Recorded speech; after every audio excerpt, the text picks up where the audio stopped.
Are you going to restart their recording? There you go. Great.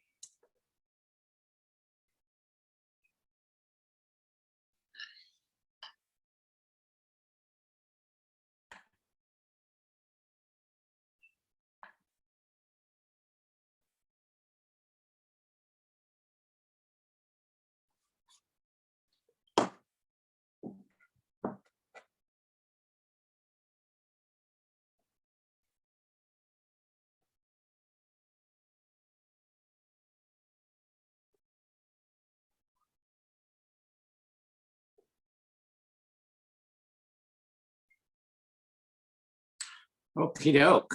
Well, welcome everybody. It's so nice to be with you for our last clinical conversation session of the academic year.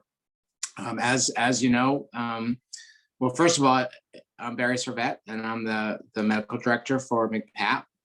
And I'm going to introduce our speaker and just give a brief housekeeping sort of statement. So as you know, the MCPAP clinical conversations sessions are on the fourth Tuesday of every month from September through June. And so this is our last one of the year, but we will be restarting on September 28th. So we hope everybody has some nice times over the summer and slow down if possible a bit. So today's session is really going to be fantastic. It's Dr. Heather Forkey, and the topic is Beyond the ACE Score, Practical Screening and Trauma-Informed Care. Just a few housekeeping bits. The session is recording now and will be available on the MCPAP website at www.mcpap.org. The PowerPoint slides are going to be available on the MCPAP website under the newsletters and webinars page under the About MCPAP tab. We will take questions, so feel free to type questions into the question function on the Zoom. I will read the questions out, or if you prefer, just say so, and I can unmute your line when the time comes and you can ask it yourself. Dr. Forkey has a preference to save the questions, answer them at the end. So just put them in, as we go along, and we'll get to them at the end. After the session, as always, you'll receive a brief survey. And we really appreciate just if you take a moment to fill it out so that we can improve our program over time. So, Dr. Forkey, she is a professor of pediatrics and the vice chair of the pediatrics department for wellness at the University of Massachusetts Medical School. She's also the division director of the Child Protection Program and the Foster Children Evaluation Service, which is referred to as FACES, within the UMass Memorial Children's Medical Center. She also, she has many hats. She serves as the medical director of the Lifelines for Kids program, which I think you'll hear about at the University of Massachusetts Medical School. In terms of her background, she did her undergraduate degree at Cornell, and she went to med school at SUNY Buffalo. She completed her pediatric residency and chief residency at CHOP, the Children's Hospital of Philadelphia. In addition to her clinical interests and her work, Dr. Forkey has received several local and federal grants focused on the issues for children in foster care. And she's done translational work to develop promising practices to address physical and mental health needs of children who have been exposed to traumatic experiences. In collaboration with the American Academy of Pediatrics, UCLA, and the NCTSN, which stands for the National Child Traumatic Stress Network, she leads Approach to Trauma Treatment and Resilience, otherwise known as PATTER, which is a national initiative to educate pediatricians about the biological, medical, behavioral, social, developmental, and educational impacts of childhood trauma. and providing tools for delivering optimal care for kids who have experienced trauma. She's published numerous articles, and she's done numerous national and international presentations on these topics.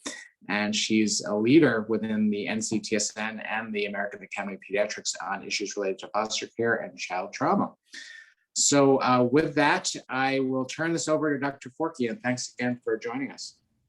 Thanks, Barry. Thanks for the introduction, and thanks so much for having me join you guys. I'm gonna share my screen so we can look at slides together. So as Barry mentioned, today we're going to talk about going beyond that ACE score, practical screening and trauma-informed care.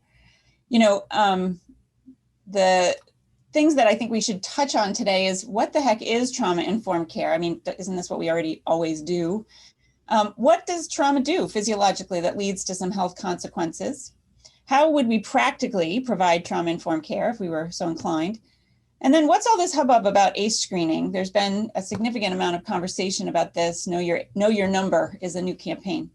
And then how do we help families impacted by trauma from the pediatric setting? So let's start with those dry definitions. Trauma-informed care is defined by the National Child Traumatic Stress Network as medical care in which all parties involved assess, recognize, and respond to the effects of traumatic experiences on children, caregivers, and healthcare providers.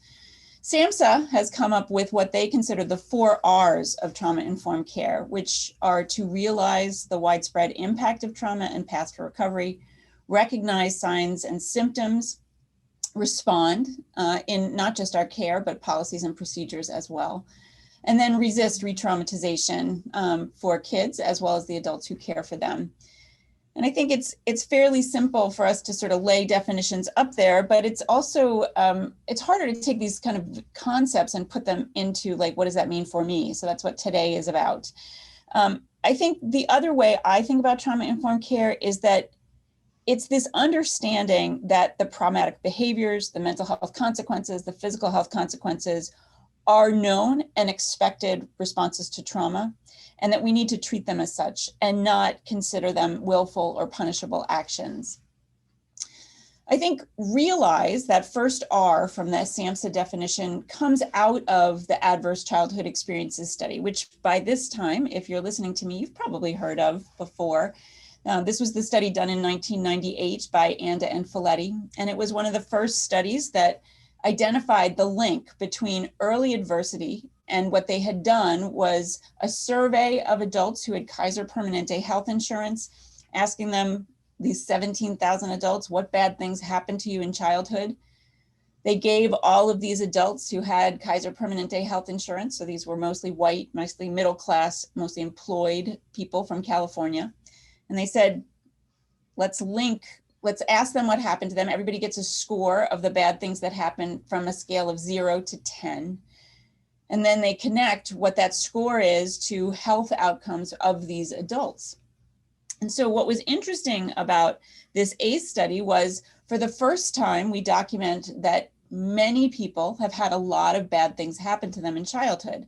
And in this study, we find that not only do only a third of people have had nothing bad happen to them, which means most people had bad things happen, and they were mostly, the ACE score consisted of adversities such as types of abuse, parental substance use, parental incarceration, divorce.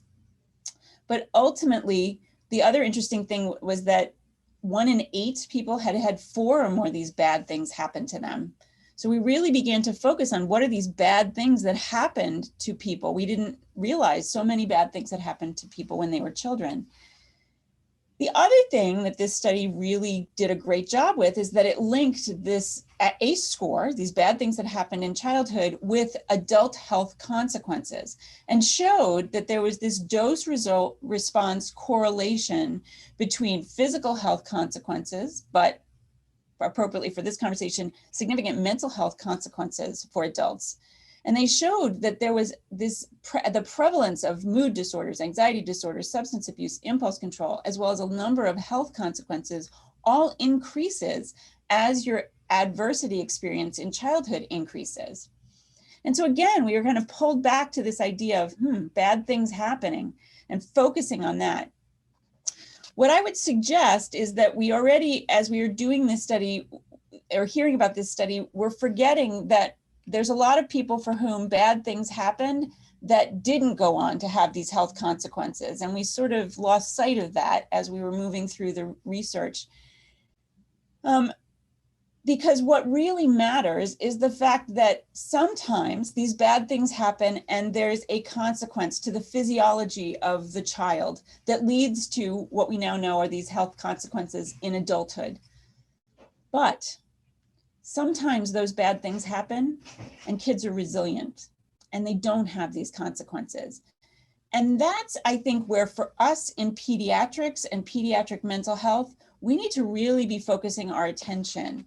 And one of the ways we've begun to understand this in pediatrics is that these bad things can lead to toxic stress, that excessive or prolonged activation of stress response systems.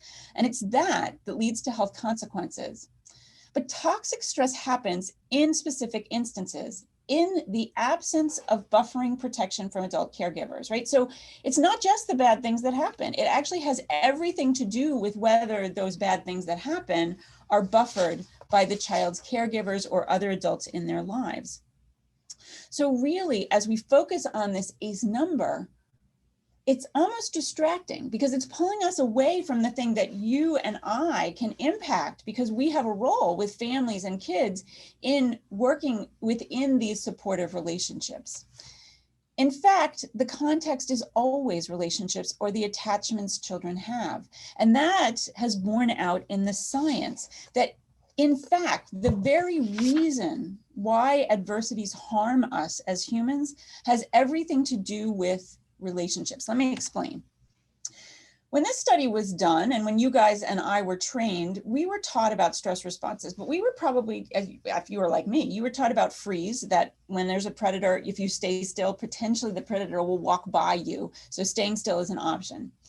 You also probably heard about fight or flight. That's that response where under threat, the tiger's coming at you, and if you turn around and fight the tiger or run away, you could potentially get away. But you know, we as humans are actually not really good at any of these. We're too big to freeze effectively, right? So if we freeze, we're so big, the tiger's probably going to see you. And in terms of fight or flight, we're not actually very good at that either, right? We don't have claws, we can't hide underwater. So humans, especially children, especially adults who are with children, are not really effective with freeze and fight or flight. And if it was just up to those responses, we actually would have died out as a species. So we had to evolve to develop something that was far more effective. And in fact, the stress response that is the most effective for humans, the ones that we turn to first, is called the affiliate response. Now, this one is oxytocin mediated, and it's in males and females, although you've probably heard about oxytocin more often in females.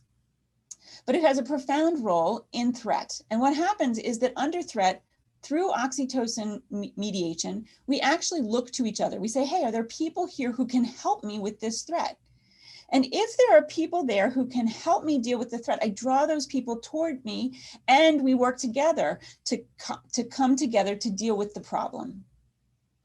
The problem for children who live with the overwhelming adversities measured in the Adverse Childhood Experience Study, things like physical abuse, sexual abuse, neglect, parental substance use, is that the very people that they turn to with this affiliate response saying, hey, can you help me deal with this threat, are the people who cannot or will not help them, and maybe the very people who are hurting them. And so what happens is the affiliate response is lost to kids who experience these threats. And you're shoved over into fight or flight as your only response, as the one that's left to you. Well, if you constantly stimulate the fight or flight response, that fight or flight response is going to stay stuck in the on position when it's designed to actually be on for a very short period of time. And that cortisol and adrenaline is going to hit developing parts of the brain, in particular, prefrontal cortex, the hippocampus, the amygdala, parts of the brain that are profoundly developing very quickly in childhood. There's also going to be impacts on the developing immune system and on the epigenome, changing us in ways that allow us to continue to deal with this ongoing threat without support. And so what the consequence of that is that you get this overdevelopment of the limbic system, this prioritization of developmental tasks and skills for survival at a cost. And the cost is that interference with developmental tasks that are dependent on the availability of that safe attachment system. So we're coming back again and again to this idea that it is in fact whether those buffering relationships are there that leads to whether there's going to be a consequence from these adversities. It's not just the adversity itself. The other piece that we've begun to get a better handle on is how profoundly the brain and body can be impacted. And although you and I were trained in a time when PTSD was really just described in terms of soldiers and not in terms of children, we've begun over the past years to really understand what these consequences to the brain and body look like when we see them in children. And it happens in a spectrum. You know, there's not either a kid who's exposed to trauma or not exposed to trauma. Traumas happen in a spectrum and response happens in a spectrum. You know this is what you do all day, every day. So you have kids that come to see you who've experienced mild traumas or traumas with some support. Those kids will probably have things like functional difficulties. Their sleep might be disrupted. They might be having some tantrums or toileting problems or issues with eating. Then there are some other kids who have much more severe incidents of trauma, and they may or may not have support, but they may have these functional difficulties and they may demonstrate post-traumatic stress disorder symptoms. Symptoms of arousal, avoidance, re-experiencing that happen usually in the context of reminders and can be very disruptive to the child's functioning. But I'm quite sure that if you practice pediatrics or pediatric mental health, you also know that there are some kids who experience these early interpersonal traumas with very limited support. And they may have the functional difficulties, they may have PTSD symptoms, but you're seeing something else in them as well. And this is what's known now as complex trauma or complex PTSD, or what will probably be in the next DSM as developmental trauma disorder. This understanding that that much more of a child's function can be impacted by these threats that happen constantly over time and without that buffering, leading to impacts on affect dysregulation, so that kids tend to be violent, reckless, or self-destructive. They can dissociate, they can have attention issues. They can have negative self-concept, this persistent belief of themselves as diminished, defeated, worthless, have shame or guilt. And these kids can also have some pretty significant issues with interpersonal disturbances and relationships. Again, related to the fact that under threat, they looked left and right and the affiliate response was not available to them. And so you have these consequences which allow the child to survive in the threatening environment. But when the child's outside of that environment, they can be very dysfunctional and really impact this child's ability to function in school or in the rest of their life. So this brings us back to these goals, right? What do we want to do with trauma-informed care? So having realized what the ACE study told us, the next step is to begin to recognize and respond in our clinical settings. And rightly, most of you will say, yeah, Forkey, I already do that. And I would agree with you, absolutely, because many patients are coming to you with concerns that overlap with trauma. So Jason would be a kind of a patient that would come in getting suspended from first grade, and the school thinks he needs ADHD medication. And Araceli can't stop crying and she feels worthless and she can't get herself to go to school. And we've got Rula here who says she's not been able to, the family says she hasn't been able to fall asleep for the past 2 months. And they think maybe she should get some sleep medication. And that may be that these kids actually have ADHD and depression and sleep issues that are unrelated to trauma. But how do we discriminate if the issues are related to trauma? Because there is going to be significant overlap of those symptoms with a number of other concerns that you're going to think about. And so the real question comes down to, how am I supposed to do this? How am I supposed to tease this apart when they're going to present in such confusing ways? And I would suggest to you, we do this all the time. This is what we do in medicine. We take complaints and we discriminate from a big differential, what's going on. So let's think about how the care of an orthopedic complaint and a trauma complaint are very much the same, and a little different, but very much the same. So let's take a young woman who comes in and says, my knee hurts, and another child, such as our little patient, Rula, who's come in and this child won't sleep. The context, as I have said, is always relationships or these attachments that kids have. And you know that from all the work you do in pediatrics, you always begin with the beginning. We start with, how are you? what's going on. We start and engage and we form a therapeutic relationship. This is something that we do with orthopedic complaints. This is something that we absolutely must do if we're going to address trauma complaints. And we need to recognize that we are the experts in medicine and the experts in what treatments can be offered. And the families are the experts in what's going on in their lives. And we have to create this mutual understanding and this safe place for us to talk about this together, to get a sense of what their understanding of what's going on is. And we can bring to the table what our understanding of what's going on is.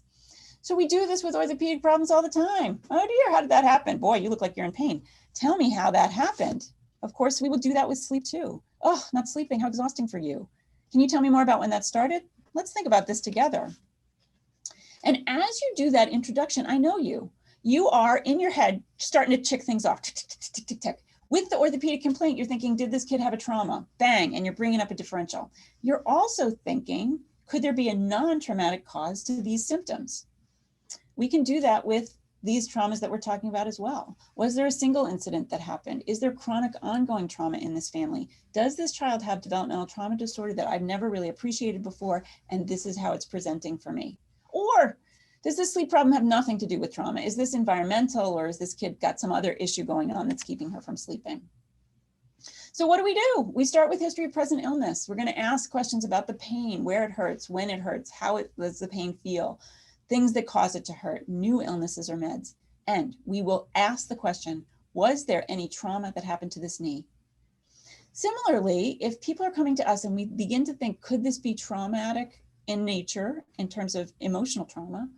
We're going to ask those same questions. When did it start? When do you notice this? What is it like? Are there any other changes that have happened? And we're going to ask the question, hey, has there been a trauma? We can ask, depending on time, some past medical history questions that might get us to the answer here. Was this knee injured before? And similarly, has this child experienced any bad things that have happened before? We can also bring in our family history and social history, and that may get us a lot of information. You know, we use family history and social history in orthopedic complaints. Are there illnesses that run in the family that might be relevant here, like rheumatologic disorders or IBD? We're going to ask social history questions that relate to what kind of exposures the child might have had. Similarly, we can ask questions about family history. Hey, you know what? Are the parents having any history of traumas that might be impacting this child now? And is the family dealing with something now that could be experienced by this child as a trauma? Divorce, new boyfriend in the home, moving, deployment. Again, same constructs. Once we've collected all that history, you guys move very quickly. We've got maybe a 15-minute visit for this patient, right? I don't have time to waste here. I'm going to go right to my physical exam. On my joint, I'm going to check range of motion, and I'm going to see if this is referred pain. We'll check those joints above and below. When we're thinking about emotional trauma, we want to check range of motion too. How severe is this? Is this a caregiver who's ready to snap? You know, you have talked to those families where nobody's sleeping. Nobody is sleeping, and they are done. You have to solve it today, or they are going to lose it. Versus other people who say, yeah, sleep's been an issue, but you know, it's not such a big deal. And then we can kind of get a sense of whether this is a referred pain. Are there other issues really going on and it's showing up as sleep? Is there some other chaos in this household, violence, substance use that may be showing up for this child as a sleep problem? And then we get to imaging, right? So in orthopedic complaints, depending on your clinic and your setting, you're going to pick your imaging modality based on what you do, how you do it, and what question you're trying to answer, right? So I've been to orthopedic clinics where they just radiograph everyone. You walk in the front door, they're going to take an x-ray. Maybe that's what you want to do. Usually, we're going to consider the best modality given what we think the most likely issue is. Are we going to get an x-ray or an ultrasound or an MRI or CT? And we might check above and below, we might compare to the other side. We might even do some lab studies thinking about whether this is an infection or endocrine related. Similarly, when our goals of trauma-informed care are to recognize and respond, we're going to think about what diagnostic studies, AKA screening tools, we can use, and how we answer that question is very similar to that orthopedic complaint. It has to do with what is important for me to know, and what am I going to be able to offer this child and family, and what am I going to be doing with this information? Because the questions we ask can relate to the caregiver or the child, and they can relate to risk, resilience, or function. So let's walk through some of these different types of questions we might want to ask with our screening tools, what information they'll give us, and why we might use or choose one of these over the other. The bottom line is whatever tool we choose, whatever screening tool we're going to use in ferreting out what's going on with this trauma concern, we have to be able to address the screener. We do not want to hand the screener to the family and then never respond to it at all, because in study after study, asking questions is okay. Families are fine with that. It's not responding to that is when we destroy our relationship with the family and destroy their ability to be helped by the situation that we're in with them. And remember, it's all about relationships. So we don't want to use these tools in a way that would in any way compromise that relationship. Okay, the first question we said is, should we be looking at risk? Risk may relate to social determinants of health, which are somewhat different than adverse childhood experiences. Social determinants are those things in the broader environment that can profoundly impact health. So things like food insecurity. And so social determinants of health screening, there's actually only one validated tool around improving outcomes, and that's the hunger vital sign. So if you're in a setting where you think doing social determinants of health screening would be useful, you may want to choose the hunger vital sign, or you may want a broader tool. There's a tool called We Care, which asks more questions about what's going on in the household and whether there's concerns related to needing services within the home. We Care has been validated in terms of getting families services. It has not been validated in terms of changing outcomes, but asking about social determinants of health may give you the information that you need as long as you can respond to this in your setting. And that, again, would be the question you want to ask. Then we ask, well, it's not social determinants of health that I'm asking about, it's really ACEs. And the difference is that ACEs, or adverse childhood experiences, are those things that happen within the caregiving relationship, right? So those are things like abuse, neglect, violence in the household. And when we talk about ACE screening, we actually want to take a step back, because there have been proposed in a number of different papers questions that are not actually screening tools, but more surveillance tools, right? So what's the difference? Surveillance tools are open-ended questions that we can use pretty much in any setting. Screening tools, by definition, are things that are standardized, validated. They have psychometric properties, sensitivity, specificity, positive predictive value. By that definition, there are actually no validated screening tools for adverse childhood experiences. There are plenty of tools that have been tried, mostly in research settings. But when you think about what you're doing, you really want to ask the question, am I going to use a real screening tool, or do I want to do something different? Now, surveillance is these open-ended questions. They can be used at all times, and they're just going to get you more information. One of the surveillance questions that's been suggested is, since the last time I saw you or your child, has anything really scary or upsetting happened to you, your child, or anyone in your family? This one opens up that conversation. It's very broad. Others suggest that we ask surveillance questions, but we be more specific. And there's this list of 5 questions, which many people find useful. Are there any behavior problems with your child at home or school? Any dramatic changes in the child's mood or personality? Has anyone gone or come from the household lately? Any problems with sleep or toileting or eating? And has your child witnessed anyone being harmed at home or in the community? If pushed, when people say to me, okay, of those 5 questions, what's the one that you think is the most useful? I would say, absolutely, has anyone gone or come from the household lately? And sometimes what we will do is use that first question, has anything bad or upsetting happened to you or your child recently? And follow it up with this question, has anyone gone or come from the household lately? So these surveillance questions may get you the information that you need, that you want, and that will allow you to respond to this family and to this concern. I will say there are many people who say we do ACE screening. The ACE screen comes from a research study that was published in 1998. Again, it was used in a research setting. It wasn't used in a clinical setting. But some people are using this to screen for parent ACEs. And there have been a number of studies showing that child outcomes can be linked quite closely with parent ACE scores. So identifying that a parent has experienced these things in childhood and that may be impacting how they parent and what's going on for them may be a useful thing in the setting that you're in. In particular, this is the example from a clinic in Washington State, which uses ACE parent screening routinely in well child checks that they do for kids in the first few years of life. It allows them the opportunity to open up this conversation with families and to ask questions in a non-judgmental and open way. Because again, we're talking about things that the parent experienced long ago. We're not talking about something that's going on right now. And so it can be a safer way to have this conversation. In contrast, there are many who are calling for ACE screening of children.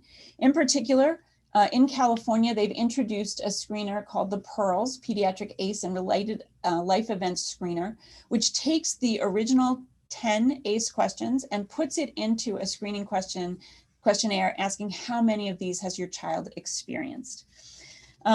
I will say that as this has been rolled out in California, it has not been without concern, and a number of cautions have been raised. Again, I will mention that the ACE screening tool was developed for population-based research studies, not individual clinical care. So when we look at the data on what ACE tells us, they have meaning for an average in populations. It is not clear that someone's ACE score has meaning for that individual, particularly in childhood. And the reason for that gets us back to the beginning of this talk, that whether those adversities have impact has everything to do with that buffering. And other people raised the concern that using the ACE screener could have harms in the pediatric setting. Now, when we talked about our 4 R's of the SAMHSA definition of trauma-informed care, one of them was to resist re-traumatization for children as well as the adults that care for them. And there are people who raise the concern that if I am going to ask about bad things that have happened, I am going to be asking people who already have some very significant negative self-concepts, that because of the traumas they've experienced, they have the expected and predictable health and understandings of themselves in a negative perspective. And when we ask these questions, we can be reinforcing that negative perception of themselves. If people walk away from the conversation and the screening around ACEs that, oh, my number is 6 or 8, and that means that there's nothing I can do, then we have failed them. And so we want to be very careful that as we do this screening, we do no harm. Leaving people with my number as a proxy for care can never be the right thing to do. The danger there is that we would be screening and not addressing what needs to be addressed today. The other reasonable concern is that when we are doing ACE screening of children, we are asking about things that are happening potentially in real time, and that increases necessarily the rate of reporting to child welfare. Some would suggest that we're asking questions in a way that leads to reports that are not necessary. Others would say, well, if it's happening, I need to know about it. But recognizing that if you're using an ACE screener, you may be in the situation where the information being given to you puts you in the circumstance as a mandated reporter of having to report to child welfare. And as a last note, I would point out that when you receive this information, do you have, as the medical provider, the team and the supports to deal with the information? Because hearing about the traumas of others isn't without consequence, that we are humans too, and we need to recognize that these can have impacts on us. And so making sure that if we're going to introduce ACE screening, that we're going to go into asking these questions, that we're prepared to respond to the patient, to do what needs to be done with that information, but also to recognize how it might impact us. The other thing I would also suggest is that ACE screening is a bit of a misnomer, right? Because I mentioned to you that when we talk about a screening tool, we're saying that it is something that has definite properties of positive predictive value and all of those things that should be articulated about a screening tool. And yet ACE screening tools do not have those. Many of the traumas that kids experience are not accounted for in ACE screening tools. And we know that the severity of consequences is related to the specific ACE, its frequency, its intensity. There's synergy between some ACEs. This doesn't tell us anything about current distress and functioning. How and when ACEs happen developmentally has a profound impact on how kids do. All of those are not accounted for when you're doing just clear ACE screening. And so those are all really important things to be considering if you're going to use that tool. Okay, I listened to Forkey. She said she wasn't a fan of ACE screening. What should I use instead? Well, you could do resilience screening, and some people have used this to put risk into perspective, and it can change the tone of a conversation with a family if you start with what's strong about you instead of what's wrong about you. And so you can do this again for the caregiver, asking about the caregiver's resilience. You can also do protective and compensatory experiences. We know from a number of studies that your ACE score may be invalidated by your PACE score or your protective and compensatory experiences. This is an effort to sort of measure that buffering. And so maybe what you want to do is actually measure buffering instead of the bad things that have happened to kids. So this is another opportunity.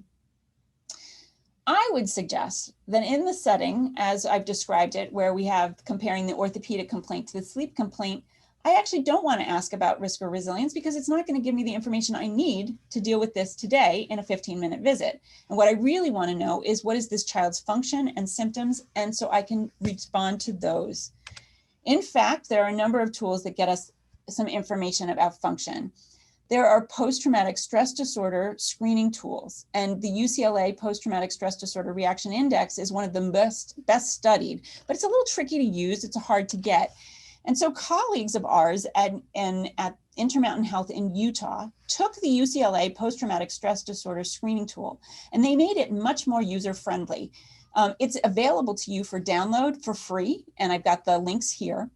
It's also been paired with a PHQ questionnaire, so you can look at depression in adolescents along with post-traumatic symptoms in a very easy to read way.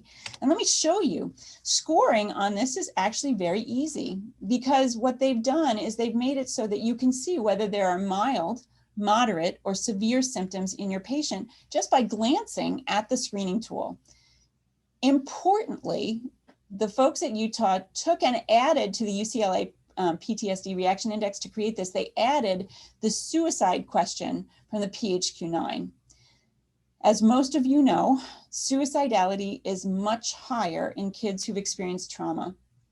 And we are experiencing right now a huge influx in the number of kids who are feeling suicidal. Adding this question has been a really important piece to when we are screening for trauma symptoms, recognizing how urgently we need to respond. And so I find that this is a very useful tool to identify how severe is what's going on and to identify what types of symptoms are we dealing with. They break out the symptoms in terms of sleep, hypervigilance and intrusive symptoms, avoidance and negative mood, and suicide. So again, by quickly glancing at this screening tool, you're going to be able to identify what types of problems is this child having related to the trauma. And in the downloadable materials, you have some very specific advice given what types of symptoms the child is having. So that if you're going to get some advice from me around what to do, but if you forget it or you can't find this summary, you can go to this tool and look up, hey, this is the kid who came in with sleep problems. I know that there's some very specific tools I can use around guided imagery or belly breathing, and I can find them right here. So this becomes a very easy to use tool. If you suspect that the child has more developmental trauma disorder symptoms, there are more elaborate tools that you can use. Pretty hard, they're long tools, they have a cost associated with them, but the trauma symptom checklist for children is available and can be used if you have a population which has a significant risk for trauma. Finally, I would say to you, you actually also may have a bunch of information you've forgotten about. For many of us who do primary care, we're actually collecting developmental and mental health screening information automatically. Some of us do the PEDS, some of us do the SWIC, and if a concern is raised, we may automatically have given families the Vanderbilt or the SCARED. Those pieces of information also give you information about trauma, given that we have overlapping of these symptoms. So pay attention to what you already have and recognize that you may not even have to do more screening because you have all the information you need. Okay. I got off track talking about that screening, but we want to talk about what to do, because with orthopedic complaints and with trauma complaints, some concerns go beyond what we can do routinely in the office. Sometimes when we're looking at a knee, we find that it's a septic joint and we need to refer that child. Or we find that there's some tissue that's actively dying and we need to get that child right to the operating room. We don't feel bad about it. We say, hey, this is what I'm here for. I'm going to move that child right to the emergency room. When we have kids who come in with trauma complaints, we have to ask these questions that get at urgency as well. And so asking about suicidality, homicidality, and if the family is just so overwhelmed that they can't manage what's going on right now. And those are the kids we may need to move right to emergency mental health. But most of the time, when you have an orthopedic complaint, what you're actually doing is a lot of work in the office. You don't have to refer out. You're going to stabilize and do some pain management. So what we do is we immobilize, usually thinking about whether we have to do that at one joint above and a joint below, and we're going to do pain management with ice and analgesia. So if we splint for orthopedic complaints, why don't we splint for trauma as well? Doing that is a mnemonic for actually the quick and dirty way that we're going to sort of identify what's going on and move forward. You have to say, I think what's going on here is that the trauma that happened may be impacting her sleep. Then we move on to problem solving, thinking about what's the priority for this family? What do we need to do today to get everyone to calm down and to deal with the urgent issue? There may be more things that we have to deal with down the road, but what are we going to do right now? We want to articulate some language for the child about the problem, why they can't sleep, that this actually may be an expected response given what they have been through. We may need to investigate further. We may need to ask some more questions about what's gone on, get more details, or we may need to identify whether this child is currently safe and whether we do need to involve child welfare. We want to normalize what's going on for the family. Families come to us overwhelmed by the symptoms that kids have. And what we do in medicine all the time is provide a way forward, recognizing that, hey, this is an expected consequence of what your child's been through, and we can deal with this. There are ways for us to move forward. So normalizing what's going on. And then T, we may be able to provide some things right here in the office that you can do at home. And if needed, we'll make a referral for treatment. I'm quickly going to show you a phone number that'll make it very easy for you to refer for treatment. There are a number of evidence-based trauma therapies. These are therapies best supported by evidence specifically to deal with trauma. For young children, we have attunement therapies such as child-parent psychotherapy or parent-child interactive therapy. For kids and adolescents who are older, we can use things like trauma-focused cognitive behavioral therapy, eye movement desensitization and reprocessing. And for kids who have complex trauma, many things that they've experienced over a long period of time, we may need to move into complex trauma therapies. But it may be that you can't figure out which they need and what's available right by this family. So all you have to do is call 1-855-LINK-KID. That's a service that's located here at UMass, and they are going to work with you, work with the family, identify what the issue is, and get that child to the best treatment that has the shortest wait list, that is appropriate for the child's age, language, and geography. All you need to do is call 1-855-LINK-KID. Okay. But back to the office. What can you say to this family today so that they can move forward?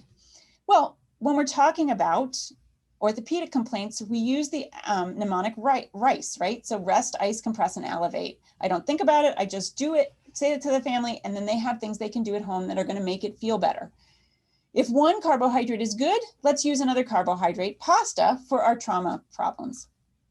We can use positive parenting, affect modulation, self-soothing or relaxation, triangle training, and attachment. Let's go through those. Positive parenting. How are we going to help this parent to recognize what's going on and to move forward?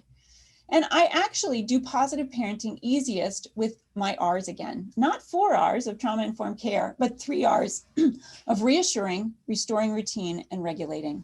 Letting a child know that they are safe, they are safe, they are safe. A parent can't say it enough after a trauma. I got you, we're going to be okay, everything's fine now. And one of the things that immediately restores that sense of safety is getting back to routines. I know most of you have been doing this ad nauseum through COVID, helping families to recognize and tell children that they are safe and making sure that they stay on routines as a way to do that, practically speaking. The piece we may forget is that caregivers also may need to regulate with their child, to think about what does this child need, to identify what their feeling is and to manage that feeling. One of the ways that they can do that is through how the caregiver is managing themselves. So affect regulation. The caregiver staying calm, modulating their own response goes a long way to helping the child to do that. What we talk about with caregivers is that they have to be the emotional container for the child, recognizing that these child's emotions and what's going on for the child has to do with the bad thing that happened, isn't really related to the parent, and the parent can't take it personally. But the caregiver needs to name that feeling and validate it.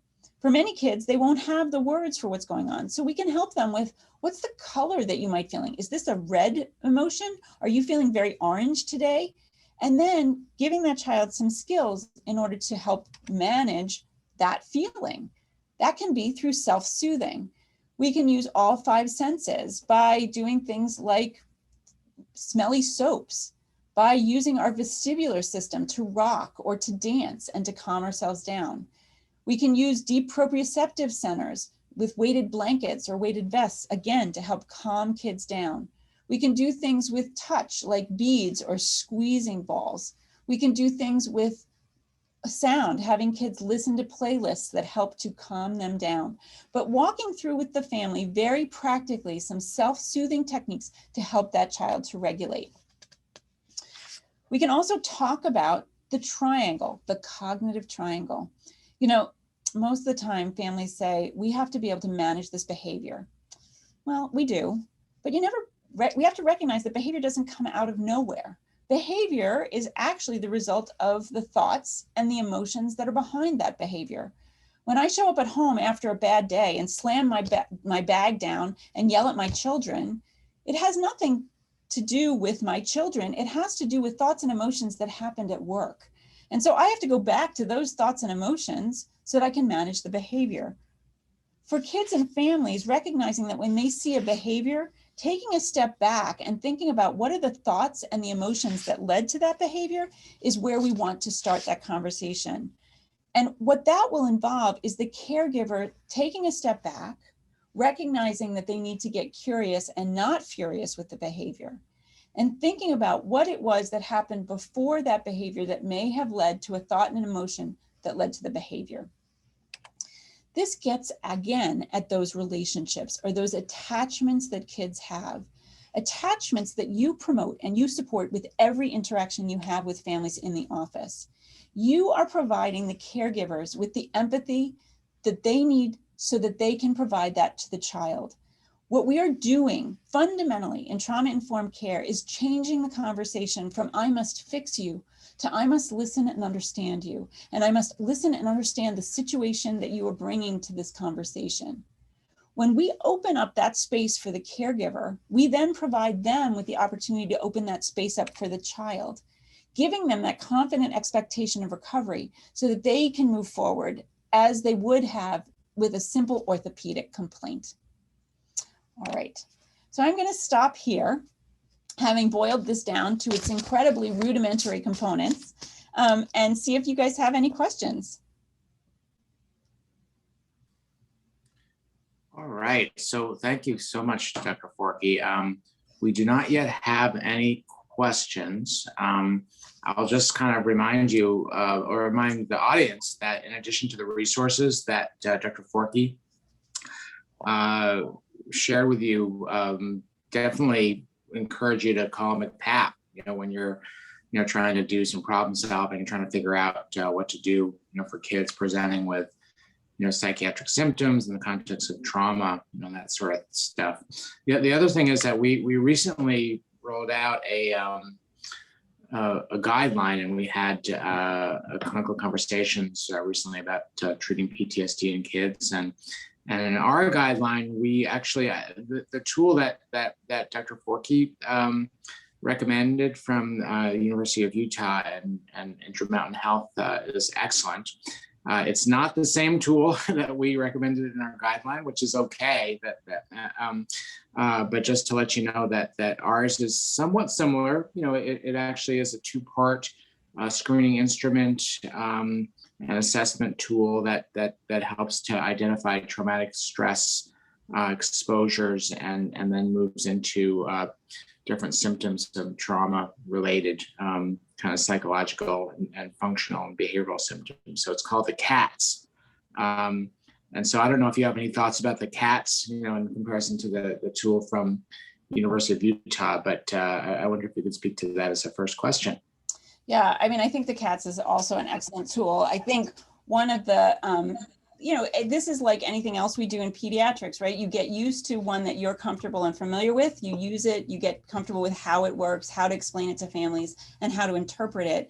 I find that this one from Intermountain has a number of features that are very useful to me, and I deal with kids in foster care. But I think what you're saying, and I think what is true, is that there are other PTSD screening tools out there, and just getting familiarity with what they are going to tell you and how you use them. I would also say that I think we've become much more, we've developed an appreciation for how suicidality needs to be considered. And I think that that's an important piece to consider with whatever tool you're using. If it doesn't include a question about suicidality, to make sure that you do think about how are you going to get at that as well. So that's the only other piece that I would add there. Great point, Heather. So we do have some questions. Kate Roper from DPH, a wonderful leader in this field particularly for early childhood mental health in relation to social determinants of health and all the other factors that we've talked about. She asks about the impact of parents' trauma on their infant or younger child's mental health or behavior. And so I wonder if you, Heather, if you could speak to intergenerational issues in traumatic stress and how it relates to pediatrics. Yeah, absolutely. I think that's an excellent point. One of the reasons why parental ACE screening has shown some incredible benefit is that we do know that parent ACE score is related to child function as well and child outcomes. So absolutely. And one of the things about trauma-informed care and the reason that I framed this conversation the way I did is to ask the question, what is your setting and what questions make sense for your setting? If we're going to include trauma in our conversations, and I think we should, how are you going to do that for the patients that you're serving? And when we're talking about our youngest patients, there are a number of recommendations, even in California, to do ACE screening of children. And yet that child who may be 2 months or 3 months or 5 months probably hasn't even had the opportunity to experience many ACEs themselves, but the parent exposure to ACEs may be impacting how they parent. As we pointed out, the symptoms in parents can profoundly impact how they interact with others, how they're able to provide those attachment supports, that safety and sense of security, their ability to be an emotional container for the child, and to look at the world from the child's perspective. All of that can be profoundly impacted by the trauma that the parent has experienced. The sooner we're able to start to have those conversations, help a parent to recognize how that may impact their parenting, and begin to help them to identify some sources of support and resources for them, the better off we're going to be in terms of supporting that child. And I think what you're also getting at, which is really brilliant, is that what we care for is this relationship, that we in mental health and pediatrics are the people in many families' lives that are trusted to help work on those relationships, the very relationships that are the ones that buffer kids from trauma. So that question that you raise can be the most important question that you ask in the practice that we're talking about. Great, thank you, Heather. So here's another question. This is a really good clinical question from Andrea Riley. And she asks, how do you explain mandatory reporting to parents so that they do not feel that you are betraying them? Yeah, I think what we're doing is we're setting that stage when we do this engagement, when we say, hey, why are you here and how can I be of help? It says we're on the same page and I want what you want. There are the parents who come to us for help in caring for their children are worried about their children and are asking questions about why. When we're reporting, we're saying we're asking the same question the parent has. We're worried about that child and we're wondering why too. And I think one of the ways that I do it is I say, hey, we've put on the table some things that I can work on, that I'm going to work on and getting some medical answers for. There are some answers here that I think you and I both, as people who care about this child, have together. And some of those I can't answer. And so we're going to have to bring in people who can get those answers for us. We in medicine can't investigate. We can't go to the home. We can't look up what's going on with the relationship in the household and the safety in that household. And so what we're saying to that family is, I want what you want, and what we have to come up with ways that we together can get those answers. And that puts us on the same page. It's not betrayal. It's saying we're working together to get what we want together. Certainly, many families, especially families who've experienced trauma and have concerns about how they're going to be treated within that system, are going to come to that system with trepidation and not want that to be something that's involved for them. But I think continuing to frame it as we're a team and we're in this relationship and working on this together is the healthiest way for us to move that forward. Thank you so much. That's a great point. The next question is from someone who's anonymous. And this person asked if you could speak more about the impact of ACEs on the epigenome that you referred to earlier in the talk, and if you could talk a little bit more about current research on this. I guess it's related to intergenerational transmission as well. Sure, super interesting topic, and one we didn't have a lot of time for today. One of the really interesting things that happens under constant threat is we know that there are changes that happen in our genes. We used to think that there were areas in front of genes that were junk. It turns out that these are what's called promoter regions. The promoter regions are areas that sort of say, turn this gene on or turn this gene off. And that area is very sensitive to environmental exposures. So one of the first studies in this was a study done by Michael Meany with rats. What he noted is that mommy rats lick the baby rats under normal conditions.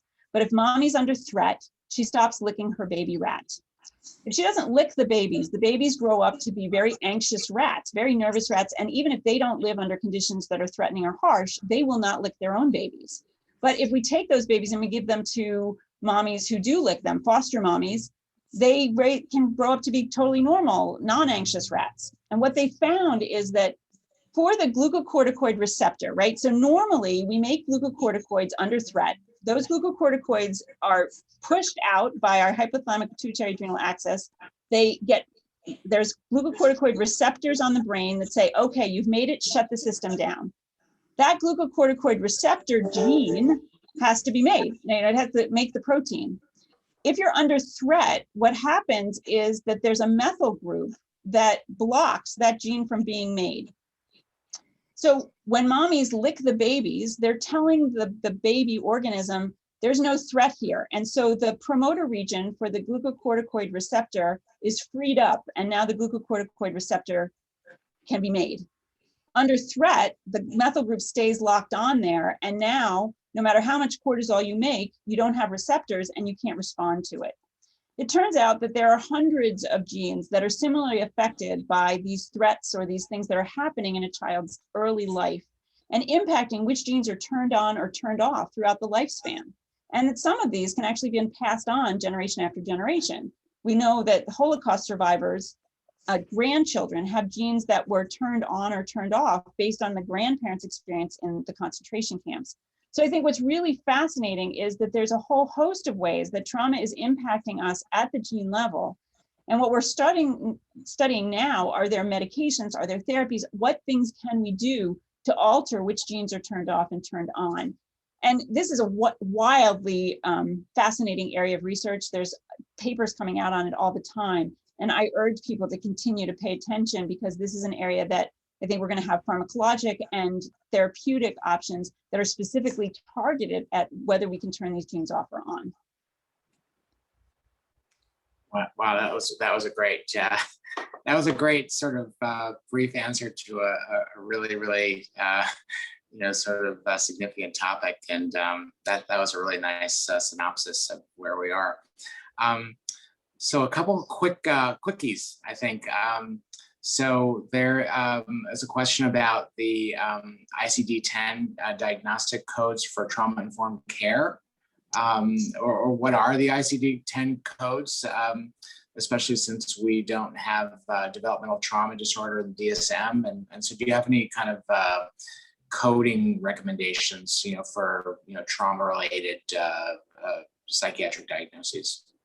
Well, Barry, you guys could probably answer this better than I can, but I think what we use are proxies for what's going on. There are stress-related disorders. We use Z codes to add into this related to what traumas are going on, because we're hoping that we can get some funding, in the future. And the more we use Z codes, which get at what's going on in terms of family risks and stuff, it's an important piece. Behavior concern in a child, addressing and identifying symptoms, identifying when we have kids who have anxiety or ADHD symptoms for the purposes of billing is not unreasonable. So I think that there are kind of creative ways that we can identify and bill for the work that we're doing until this gets itself sorted out in a better way. Barry, you may actually have a better answer for that. Yeah, I actually don't really have a better answer. I think, I actually don't know if there are any ICD-10 codes that are not crosswalks of DSM codes, but I'm stuck, I feel like I'm stuck with a DSM-5, for the most part. And so, most of the kids, I would say a significant proportion of kids, with trauma-related mental health issues don't meet criteria for PTSD. And so you have to, sort of use the diagnoses that fit best, and some of these patients meet criteria for mood disorder diagnoses and for other anxiety disorders and for impulse control disorders. So you sort of have to call them as you see them, and the DSM-5 has never been thought to be a kind of a theory-driven classification system. So you can have kids who meet criteria for ADHD, but you're not going to treat them sort of in the same way that you would necessarily treat ADHD that's not in the context of trauma. And I think a lot of times, so you could use, the standard, conventional psychiatric diagnoses, even though they're not kind of precisely matching what we consider to be the pathophysiology of the condition. And I think a lot of these cases, you're going to want to talk to our MCPAP consultants to get some advice about them, especially since the diagnosis, that we do think it's really important to have some accuracy around diagnosis in your chart. So unfortunately, that's all the time that we have. It's been wonderful to be with you, Dr. Forkey, and to hear your presentation. And we've had really nice questions from the audience. And so thank you so much. And thanks to everyone in the audience for joining us. Again, we will be back September 28th. And you're not done.